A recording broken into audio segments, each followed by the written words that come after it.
Happy Friday. We made it to the end of the work week. I'm Chief Meteorologist Mackenzie Lake. We have a lot to cover today, so let's go ahead and get into it. Today's a big travel day for a lot of people throughout the U.S., so let's take a look at national weather here. We have a lot of activity further out towards the east. If you are traveling, you'll want to keep an eye on not only your flight, but the destination you're headed to. Even here for the West Coast, we have a lot of activity, so we're going to focus in on Santa Barbara, the Central Coast, and we'll talk more about our extended forecast in just a minute. Satellite and radar here shows that we have a lot of big showers pushing in further and further to Northern California. A few middle to higher level clouds here in Santa Barbara. Rainfall amounts looking to diminish pretty quickly. We had about a 90% chance of showers earlier this morning.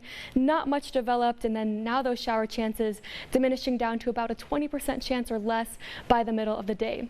But winds, that's a big topic of discussion. We're going to see some very gusty winds heading into the next few hours. Starting at 11 o'clock in the morning, this is our wind gust model. South-facing beaches will be impacted the most, around that 20 to 30 mile per hour range. Take a look there, Gaviota by 4 p.m. around 31 miles an hour, and that's not the end of it. We're going to see those winds cranking up close to 40 miles an hour there for those areas right around Point Conception, closer to Hollister Ranch. Make sure you are traveling safely. High-profile vehicles, you might feel that car shaking around a little bit. Even winds here in Santa Barbara, pretty blustery for the middle of the day. If you have any outdoor patio furniture, or maybe if you're decorating for the new year of 2025, you'll want to likely bring in all those decorations. Here's a look at that wind advisory, again highlighting Gaviota, Hollister Ranch, and higher elevation areas just into the interior. This will be allowed to drop off by Sunday evening. So we're not only tracking our system early this morning, but to end the year of 2024, we have one more system on tap, so we are going to map things out. As I mentioned today, this morning, that was most of the activity. By the middle of the day, so about 2 p.m. here, we'll start to see things calming down significantly, and then by 5 p.m. take a look at just how far this cold front has pushed its way through. It's going to be causing some havoc there over the Four Corners region. Luckily, as we head into our Saturday, we'll see a mini ridge of high pressure building in, not causing much of a difference, maybe slightly warmer temperatures, keeping us nice and shielded from all this activity, but high pressure is not going to last for too much longer. Again, our last storm of 2024, that arrives as we head into our Sunday. So take a look at how potent and strong this cold front is. That's going to push high pressure out of the way. It's going to bring up about a 20 to 30% chance of showers, so I don't think it's going to be a very wet system, but I do think those winds are impactful with this system, and I do think we'll be seeing those bigger impacts into the marine conditions as well.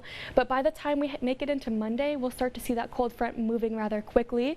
So any rainfall looking to be rather light and moving fast, and then just in time for our Monday and our extended forecast, we have high pressure. So this is going to be our best friend here, not only because it's going to cause those warming temperatures, it's going to keep the entire West Coast shielded as we head into the month of January and into the new year of 2025.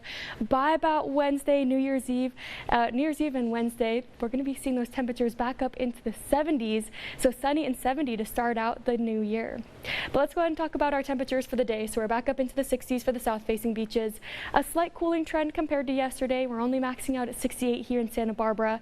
With those stronger north and northwesterly winds here, you can see how temperatures are looking to be pretty mild. Only maxing out at 64 in Santa Maria. Overnight lows are pretty chilly.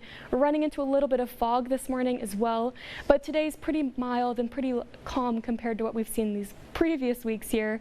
So make sure to get outside and enjoy, and of course start planning accordingly for the new year. Have a good one.